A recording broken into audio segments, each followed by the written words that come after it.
राते राते धर्मराज युधिष्ठिर बोले कि हे जनार्दन, अब आप कृपया करके आषाढ़ माह की एकादशी का वर्णन कीजिए।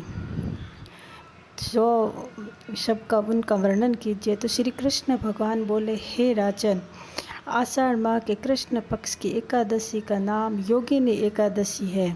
इसके व्रत करने से समस्त पाप नष्ट हो जाते हैं और इसका श्लोक में भोग तथा परलोक को मुक्ति देने वाला है। हे राजन, यह एकादशी तीनों लोकों में प्रसिद्ध है। मैं आपको इसे पुराणों में कही हुई एक कथा सुनाता हूँ, ध्यान पूर्वक सुनिए। अलकापुरी नाम की नगरी में एक कुबेर नाम का राजा राज्य करता था। वह शिव भक्त था। उसकी पूजा के लिए एक माली पुष्प लाया करता था। उसकी विशालाक्षा नाम की एक अत्यंत सुंदर स्त्री थी। एक दिन वह मानसरोवर से पुष्प ले आया, परंतु कामासक्त होने के कारण पुष्पों को रखकर स्त्री के साथ रमण करने लगा।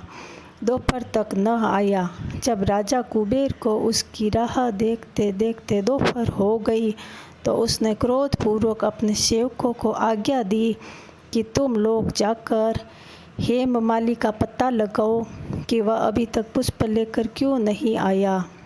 जब यक्ष ने उनका पता लगाया तो कुबेर के पास आकर कहने लगे कि हे राजन, वह माली अभी तक अपनी स्त्री के साथ रमण कर रहा है।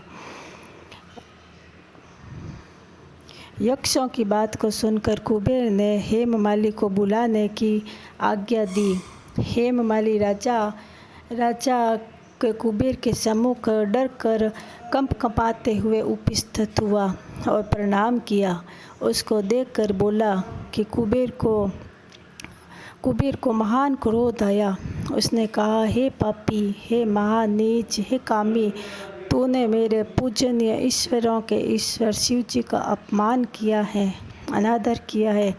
इसे मैं तुझे श्राप देता हूँ कि तू स्त्री का वियोग सहन कर और मृत्यु लोक में जाकर कोढ़ी होगा।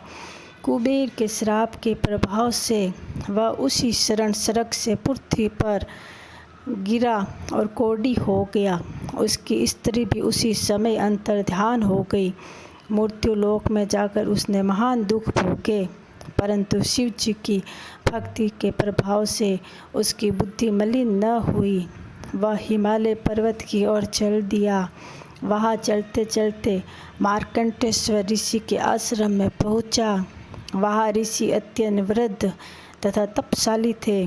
उनको देखकर हेममाली वहाँ गया और उनको प्रणाम करके चरणों में गिर पड़ा और चरणों में गिर पड़ के बोला, मार्कंडेय ऋषि बोले कि तूने कौन से कर्म किए हैं जिसे तू कोढ़ी हुआ है और तू महान दुख भोग रहा है। इस पर हेममाली बोला कि हे मुनि, मैं यक्षदाल कुबेर का सेवक हूँ। मैं राजा की पूजा के लिए नित्य प्रति पुष्प लाया करता था। एक दिन अपनी स्त्री के साथ विहार करते करते मुझे देर हो गई। दोपहर तक मैं पुष्प लेकर वहाँ नहीं पहुँच सका। उन्होंने मुझे श्राप दे दिया कि तू अपनी पत्नी का वियोग भोग और मृत्यु लोक में जाकर कोढ़ी बन जा और दुख भोगेगा। इससे मैं कोढ़ी हो गया और महान दुख भोग रहा हूँ। अतः आप कोई ऐसा उपाय बताइए जिससे मेरी मुक्ति हो जाए। इस पर मार्कंडेय ऋषि बोले कि भाई, तूने मेरे सम्मुख सत्य वचन कहे हैं, इसलिए मैं तेरे उद्धार के लिए एक व्रत बताता हूँ।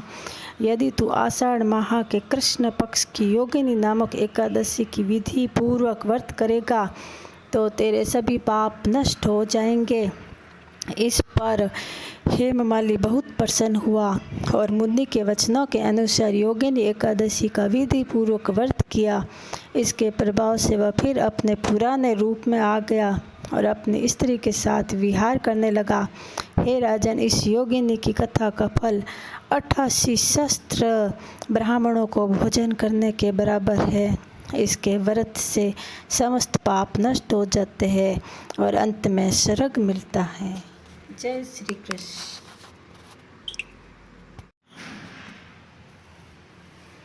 राते राते धर्मराज युधिष्ठिर बोले कि हे जनार्दन, अब आप कृपया करके आषाढ़ माह की एकादशी का वर्णन